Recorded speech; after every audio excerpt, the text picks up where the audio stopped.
La confiance en soi est un concept complexe et essentiel qui joue un rôle fondamental dans notre vie quotidienne, influençant notre comportement, nos relations et notre capacité à atteindre nos objectifs. Dans cet essai, nous allons explorer les dimensions de la confiance en soi, ses origines, ses manifestations, ainsi que des stratégies pour la développer et la maintenir. Première définition et importance de la confiance en soi.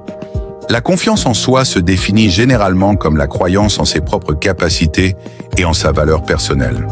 Elle est souvent perçue comme la pierre angulaire du bien-être émotionnel et psychologique. La confiance en soi affecte la manière dont nous percevons, dont nous interagissons avec les autres et dont nous faisons face aux défis de la vie. Une personne ayant une confiance en soi solide est plus susceptible de prendre des initiatives, de se fixer des objectifs ambitieux et de persévérer face à l'adversité. Deuxième, origine de la confiance en soi. Les racines de la confiance en soi peuvent être traquées à travers divers facteurs. Éducation et enfance. Les premières années d'une personne sont cruciales pour le développement de la confiance en soi. Un environnement qui encourage l'exploration, l'acceptation et la reconnaissance des réussites contribue à forger une image positive de soi. Expérience de vie. Les réalisations, les échecs et les retours d'expérience façonneront la manière dont une personne perçoit ses capacités. Ce qui est important, c'est comment on interprète ces expériences. Soutien social. Les encouragements, le soutien et l'amour de la famille et des amis jouent un rôle central. Des relations positives peuvent renforcer la confiance en soi, tandis que des relations toxiques peuvent l'éroder. Troisième, manifestation de la confiance en soi. La confiance en soi se manifeste de différentes manières. Prise de décision.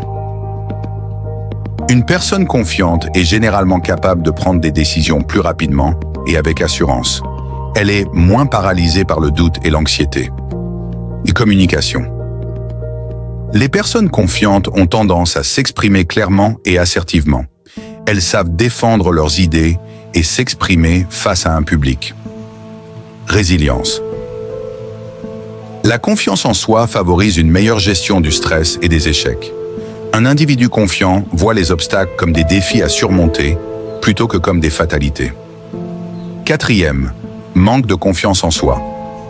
Le manque de confiance en soi est un phénomène courant qui peut être causé par divers facteurs. Autocritique excessive. Certaines personnes sont trop dures avec elles-mêmes et ne reconnaissent pas leur réussite. Comparaison avec les autres. La tendance à se comparer aux autres, en particulier à l'ère des réseaux sociaux, peut engendrer un sentiment d'inadéquation. Peur et angoisse.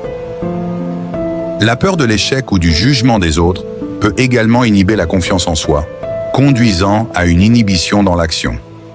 Cinquième, comment développer la confiance en soi? Il existe plusieurs stratégies pour améliorer la confiance en soi. Fixer des objectifs réalisables. Établir des objectifs pertinents et mesurables peut générer des succès qui renforcent la confiance. Pratiquer l'auto-affirmation. S'accorder des compliments, reconnaître ses réussites, même les plus petites, aide à renforcer une perception positive de soi. Accepter l'échec comme un apprentissage. Revoir les échecs comme des occasions d'apprendre plutôt que comme des défaites peut transformer notre approche face aux défis. Cultiver un réseau de soutien. Entourez-vous de personnes qui vous soutiennent et vous encouragent. Leur influence positive peut être déterminante. Développer de nouvelles compétences. Apprendre et maîtriser de nouvelles compétences peut renforcer la sensation de compétence et de valeur personnelle. Conclusion. La confiance en soi est un élément fondamental de notre existence qui influence absolument chaque aspect de notre vie. Si beaucoup de personnes luttent avec leur confiance personnelle, il est essentiel de comprendre que cela peut être surmonté par des efforts conscients et des pratiques régulières. En cultivant un environnement de soutien, en adoptant une approche positive envers les échecs et en s'engageant dans des actions qui renforcent nos compétences, nous pouvons travailler sur notre confiance en soi et, par conséquent, sur notre qualité de vie. Une meilleure confiance en soi ne se construit pas du jour au lendemain, mais par une série de petites étapes et des efforts soutenus.